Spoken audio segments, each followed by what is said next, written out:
भांडण असतात ते आपण सोडवायचा प्रयत्न करतोय. पण एक नक्की आहे, इथे आवाड साहेब पण बसलेले आहेत, की ह्या सगळ्या खात्यांची सांगड घालणं हे खूप महत्त्वाचं आहे. हे पण MMR मधूनच असल्यामुळे आमचं, जसं मी सांगितलं मुंबईचं, तसं MMR रिजनचं देखील तेवढंच कोऑर्डिनेशन आहे. आणि मुंबईत आणि ठाण्यामध्ये नुसतं स्लम्स नाही, तर स्लमसोबत चाळी देखील आहेत, जुन्या बिल्डिंग आहेत, सेस नॉन सेस बिल्डिंग आहेत, काही काही 70 वर्षापूर्वीच्या बिल्डिंग आहेत. ह्याचं रिडेव्हलपमेंट करणं खूप गरजेचं आहे, कारण ते बिल्डिंग पडल्यानंतर आपल्याला कळतं की अरे इथे आपण नोटीस दिलेली पण तिथून लोक हल्ले नाहीत, किंवा कधी कधी जुनी बिल्डिंग झालेली काही पावलं उचलली गेली नाहीत. तर मोठं एक रिज्युव्हिनेशन मुंबईत आपण बघत आहोत की पुढच्या 2-3 वर्षाच्या काळात हे होणार आहे. So Chehalji is also here. Is there a time when we'll be able to start actually traveling on the coastal road? Should I reveal the secret or? Please, please. मला वाटतं डिसेंबर 2023 पर्यंत कोस्टल रोड, MTHL पण आमचा प्रयत्न आहे. September-October 2023 Sonia Shetty madam इथे बसलेले आहेत. आणि त्याचबरोबर, कारण आता असं झालेलं आहे, कोस्टल रोड वेस्ट कोस्टला आहे, MTHL ईस्ट कोस्टला आहे. पण ते झोन होत असताना जर वरळी शिवडी कनेक्टर झाला नाही तर मधल्या पूर्ण पट्ट्याचे ट्रॅफिकची बट्टाबळ होणार आहे. म्हणून त्याच्यासाठी वरळी शिवडी कनेक्टर देखील आपण त्याच आसपास करत आहोत. म्हणजे 2023 मध्ये आपल्याला मेट्रोच्या काही महत्त्वाच्या लाईन्स दिसतील, आपल्याला कोस्टल रोड दिसेल, MTHL दिसेल आणि वरळी शिवडी कनेक्टर दिसेल. पण याचा फायदा हा होणार आहे की आत्ता जे मुंबईत काम करायला थोडे घाबरतात, की मी वसईत राहतो, विरारमध्ये राहतो, पनवेलमध्ये राहतो, कर्जतला राहतो, ठाण्यात राहतो, ते सगळे ह्या रस्त्याच्या कनेक्टिव्हिटीमुळे परत मुंबईत येतील. आणि मुंबई असेल पूर्ण MMRचं रिज्युव्हिनेशन, आणि दक्षिण मुंबईचं खास करून रिज्युव्हिनेशन हे खूप मोठ्या संख्येने होणार आहे. ईस्ट कोस्टचं रिज्युव्हिनेशन होणार आहे. वरळी शिवडी, परळ, दादर, सेंट्रल मुंबई जी आहे, साऊथ सेंट्रल मुंबई जी आहे, त्याचं रिज्युव्हिनेशन पूर्णपणे होणार आहे. आणि मला वाटतं ह्या रिज्युव्हिनेशनमुळे परत मुंबईला फायनान्शियल सेंटर करणं, बिझनेस डिस्ट्रिक्ट करणं, ह्याच्यासाठी आपल्याला मदत होईल. आणि ह्याच सोबत कोस्ट रोडला पुढे जोडणारा नरिमन पॉईंट कफ परेड कनेक्टर देखील आपण त्याच आसपास करणार आहोत. तर इथून पुढे जात असताना, म्हणजे ह्या हॉटेलच्या पुढे आपण बघितलं असेल, काही कित्येक दशकांपूर्वी ते थोडे 2 बाजूला सुळके असे आलेले, आणि मग आपण ते सोडून दिलं. तर तिथे आपण एक केबल स्टेट ब्रिज करणार आहोत. खालून कोळी बांधवांच्या बोटी जातील आणि वरतून आपण कनेक्टिव्हिटी करू, म्हणजे इकडचा पण ट्रॅफिक हा मोकळा होईल. So another part of the connectivity is the metros. Sonia Sethi ji is also here from Mumbai Metro. What's happening on the line 2 and line 3, Dahisar to DN and then to line 2 very soon, I think another 2 or 3 months. Sooner, sir. So maybe sooner than that. काल परवाकडेच आमची चर्चा झाली. Line 3 अर्थात कम्प्लिशनच्या जवळ आहे. आपण काम सुरू आहे, अंडरग्राऊंडचं काम सुरू आहे. कारशेडचं लाईन 6, लाईन 3, लाईन 4, लाईन 14 या सगळ्यासाठी कारशेडच्या जागा आपण काही काही लोकेट केलेल्या, थोड्या आपण परवानग्या पूर्णपणे बसवतोय. पण हे सगळं होत असताना मला वाटतं मुख्य गोष्ट हीच आहे की along with metros road connectivity आणि दिस होल नेटवर्क ऑफ GMLR असेल, ईस्ट वेस्ट कनेक्टिव्हिटी असेल, जे एस्टॅब्लिश्ड रोड्स आहेत त्याचं अपग्रेड असेल, ते सगळं आपण हाती घेतलेलं आहे. So February we should be able to actually travel from Andheri to Dahisar and to DN Nagar. I think around that time you'll be busy traveling with us during election time. So Mr. Anbalganji is also there from the industry sector. So one of the issues with industry is getting clearances. Is there a possibility of getting one window clearances and it moves very quickly? Electric vehicle is something which is very, very close to your heart. Could there be specific schemes for EV vehicles? So इंडस्ट्रीमध्ये 2 भाग असतात. Ease of doing business क्लिअरन्सेससाठी असतो आणि एस्टॅब्लिशमेंटसाठी असतो, आणि दुसरं आहे compliance. Ease of doing business एस्टॅब्लिशमेंटसाठी, कमेन्समेंटसाठी आता खूप मार्ग मोकळा झालेला आहे. आपण बघत असाल गेल्या म्हणजे 2020च्या जूनपासून आत्तापर्यंत साधारण 3 लाख कोटी एवढे MOUs आपले झालेले महाराष्ट्र सरकारबरोबर, इतर काही वेगळ्या वेगळ्या कंपनीज अराउंड द वर्ल्ड. ते MOUs मध्ये मी मध्यंतरीची माहिती घेतली, 95% MOUs एक्झिक्यूट झालेले आहेत, लँड अलॉटमेंट झालेले आणि तिथे काम पण सुरू झालेलं आहे. मला वाटतं ही खूप मोठी गोष्ट महाराष्ट्रासाठी आहेच. बट अलॉंग विथ दॅट आता आपण एक अजून कमिशन सेटअप करतो की जे कंप्लायन्स आहेत, म्हणजे काही काही ठिकाणी असे कंप्लायन्स आहेत की तुमच्याकडे आईस मेकर पाहिजे तुमच्या फॅक्टरीमध्ये, किंवा व्हाईट वॉशिंग पाहिजे वॉल्सना. हे जे कंप्लायन्स आहेत थोडेफार जे असे छोटे मोठे जे पूर्वीच्या गोष्टी होत्या महत्त्वाच्या, त्या ज्या कमी करण्याच्या गोष्टी आहेत, त्याच्यासाठी आपण एक आता कमिटी करत आहोत. काही महत्त्वाचे महाराष्ट्रातून इंडस्ट्रियलिस्ट असतील, एंटरप्रेन्योर्स असतील, त्यांना घेऊन करत आहोत आणि लवकरच ती कमिटी त्याच्यावर सुरू करेल. तर ते एक आहे. पण इंडस्ट्रीसोबत जसं हॉटेल इंडस्ट्री आहे त्याला आपण आता इंडस्ट्रीचा दर्जा दिलेला आहे, आणि त्याच्यात ईज ऑफ डुईंग बिझनेसमध्ये मागच्याच वर्षी इंडस्ट्री स्टेटस तर दिलंच, पण 80 ज्या परवानग्या लागायच्या, 80 ॲप्लिकेशन्स होते, त्याला आपण 10 वर आणलेले आहेत. 15 जे NOCs लागायचे त्याला 9 सेल्फ सर्टिफिकेशन केलेलं आहे. आणि त्यामुळे आपल्या महाराष्ट्रात हॉटेल्स खूप मोठ्या संख्येत यायला लागले. So another part of infrastructure is also tourism infrastructure. Singapore, Dubai have invested heavily into tourism, which finally relates into extra revenue, more employment. Is there any specific plan of investment in tourism infrastructure in Mumbai and Maharashtra? So if you see in the last 2 years of what we have taken up, CM, DCM, Revenue Minister, and the entire cabinet really has been very, very supportive of tourism. कुठचाही प्रस्ताव आम्ही जेव्हा tourism खात्यातून आणतो सगळे अर्थात चांगले suggestions देऊन आम्हाला सपोर्ट करत असतात, पास करत असतात. कारण माझे सहकारी मंत्री पण आहेत अदितीजी. She is also young, she is along the same age. आणि आमचा प्रयत्न हाच आहे की महाराष्ट्रात आपण बघाल की प्रत्येक प्रकारचं टुरिझम आहे. हेरिटेज टुरिझम आहे, इको टुरिझम आहे, स्पिरिच्युअल टुरिझम आहे, सगळ्या काही गोष्टी म्हणजे सह्याद्रीपासून आपल्याकडे लोणारपर्यंत सगळं आहे. आणि हे सगळं असताना कुठे ना कुठेतरी आमचा हाच प्रयत्न आहे की हे जगाच्या समोर आणणं.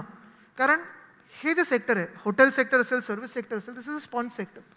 After the lockdown is opening up, if you see the amount of people traveling around the world wanting to step out of their homes, it's a huge sector that can create jobs.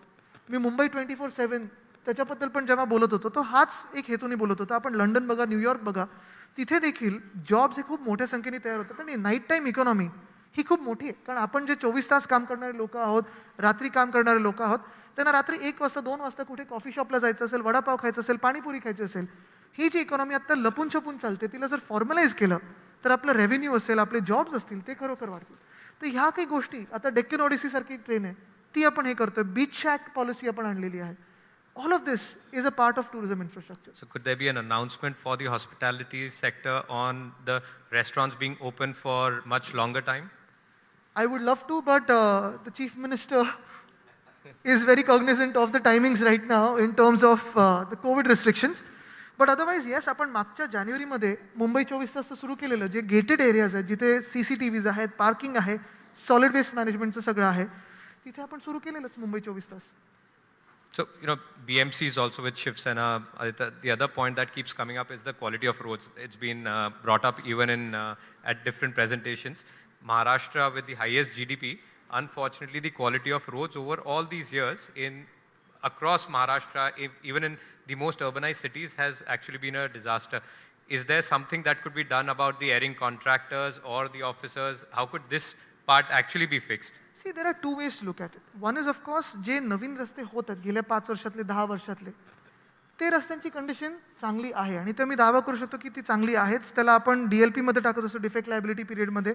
अर्थात कुठे कुठे जेव्हा आपण रस्त्यात काही खोदकाम करत जातो किंवा जास्ती हेवी व्हेकल्स चढतात त्याच्यावर, तेव्हा तिथे प्रॉब्लेम होतो आणि तिथे आपल्याला रिपेअरची गरज असते. पण जगभरात आपण बघाल जिथे जिथे कॉन्क्रीटचे रस्ते झालेले आहेत आत्ता आपल्याकडे पण किंवा जगभरात, ते चांगले राहतात. ॲस्फॉल्ट मॅस्टिक टेक्नॉलॉजी आहे, तिथे व्हेकलचा लोड किती असतो जगभरात आपण बघत असाल, मिलिंग फिनिशिंग करायला लागतं, आपल्याला स्क्रेपिंग करायला लागतं. That constant repair and maintenance is very very important. आणि the third thing of course which is a major hurdle for all of us as state government, as local bodies across India, is in the tendering system. You go for the lowest bidder and in that we expect the best quality.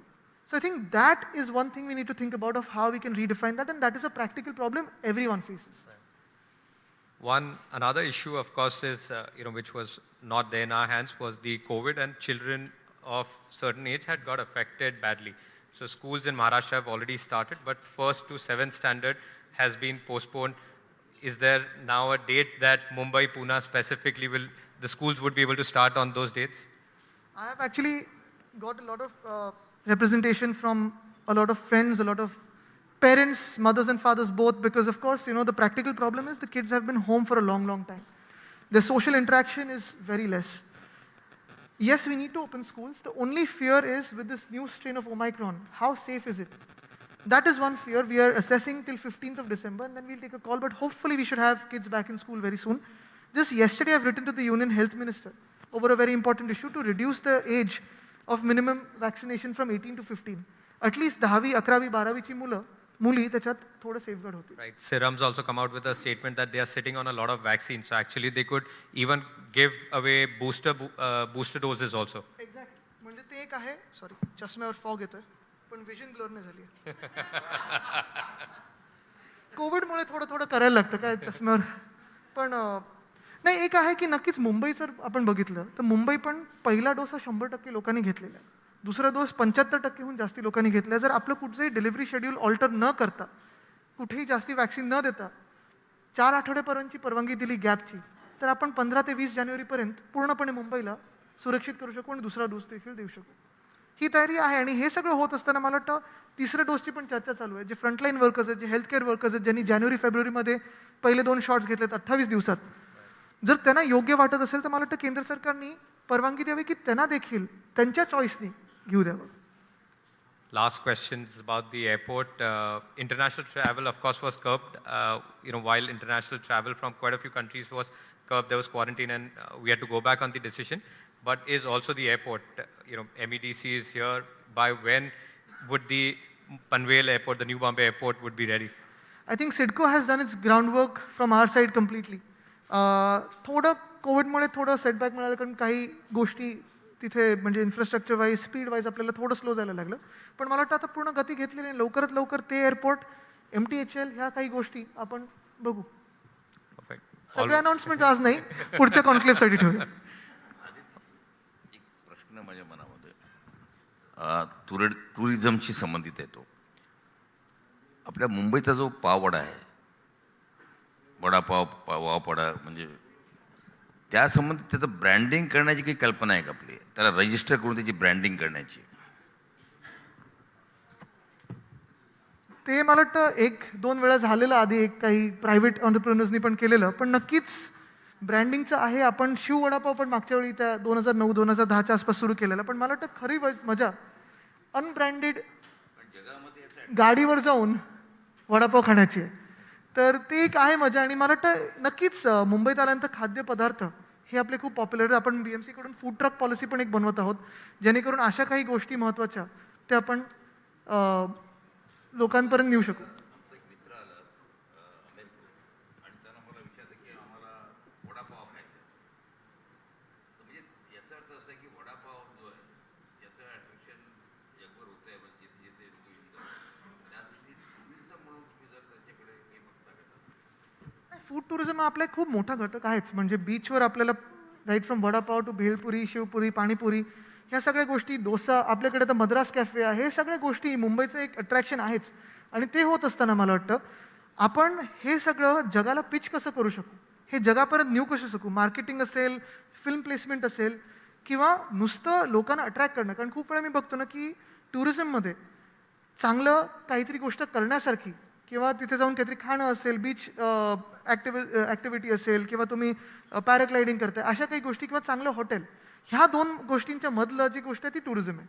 आणि आज सरकार म्हणून आमचं काम एवढंच आहे की जेवढं पॉलिसीमधून त्यांना प्रोत्साहन देता येईल तेवढं देणं. कारण ह्या काही गोष्टींमध्ये मार्केट फेलियर नसल्यामुळे खूप ऑन्टरप्रिनर्स येतात पुढे. आणि मला काही असे पण लोक माहिती आहेत जे लंडनमध्ये वगैरे जाऊन वडापावचे स्टॉल्स, दुकानं करून खूप मोठे झाले. तर हे ऑफकोर्स आपलं एक वैभव आहेच, आणि ते जगासमोर नेणं हे काम आहे. तर नक्कीच त्याच्यावर काही ना काहीतरी करण्याची गोष्ट आहेच.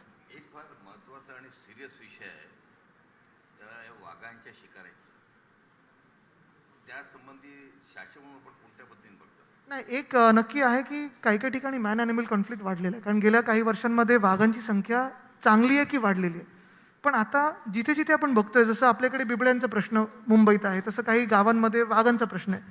सेन्सिटायझेशन करणं, लोकांना तिकडे सोबत घेणं, शिकार असेल ती काही रागाच्या भरात असेल, किंवा काही काही ठिकाणी पोचिंगच्या ह्याच्यातून असेल, दोन्ही माध्यम कमी करणं कसं करता येईल, अवेअरनेस, सेन्सिटायझेशन, आणि तिकडच्या लोकांना मेनस्ट्रीममध्ये घेणं हे खूप गरजेचं आहे. त्याच्यावर खूप आपलं काम आता सुरू आहे. आपलं पूर्ण फॉरेस्ट डिपार्टमेंट त्याच्यावर फोकस करून आहे. Aditya, thank you so much. Always a pleasure to speak to you. Thank you. so much for Likewise. coming here.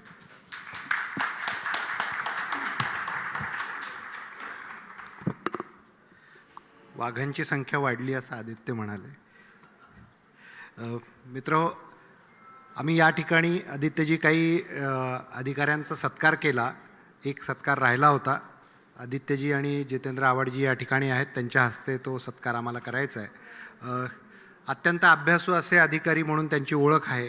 प्रत्येक गोष्टीच्या डिटेलिंगमध्ये ते जातात, आणि अनेक अधिकारी आपल्या विभागाचा जास्तीत जास्त खर्च कसा व्हावा याचा प्रयत्न करतात. पण हे असे अधिकारी आहेत की आपल्या विभागाची तिजोरी कशी जास्तीत जास्त मजबूत होईल याचा ते प्रयत्न करत आलेले आहेत.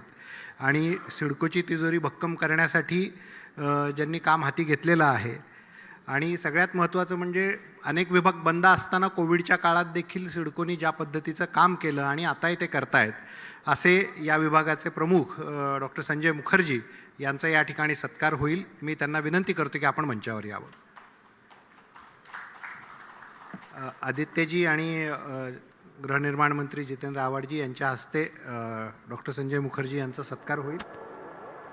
मी चेअरमन विजयबाबूंनाही विनंती करतो आपण मंचावर यावं. लोकमत